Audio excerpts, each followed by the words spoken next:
আলহামদুলিল্লাহ ফ্লোর ডালার কাজ শেষ। আজকে সারাদিন ছিল আমার খামারের ফ্লোর ডালাই।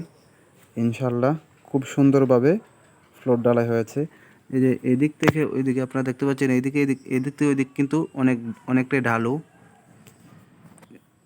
যে প্রায় এই যে আপনারা দেখতে পাচ্ছেন, এই যে এদিকে 5 ইঞ্চির ওয়াল থেকে ওইদিকের 5 ইঞ্চির ওয়ালের প্রায় 3 থেকে 4 ইঞ্চি ঢালু আছে। খুব বেশি দিলে হয়তো গরুর সমস্যা হয়, এই জন্য খুব বেশি দেই নাই। আর এই যে এইদিকে আপনারা দেখতে পাচ্ছেন, আমি জুম করে দেখানোর চেষ্টা করি, এই মধ্যটা কিন্তু দুনো দিক থেকে ঢালু আছে। তার মানে পানি যেদিকে যায় না কেন এই মধ্যেই দিয়ে চলে যাবে। এটা হচ্ছে সামন দিক, বা এদিকে দরজা থাকবে লোহার, আর এদিকে কালকে গরুর যে খাবারের পাত্র, এদিকে খাবারের পাত্র তৈরি করা হবে। ইনশাল্লাহ কালকে আপনাদেরকে দেখানোর চেষ্টা করব। ধন্যবাদ সবাই, ভালো থাকবেন।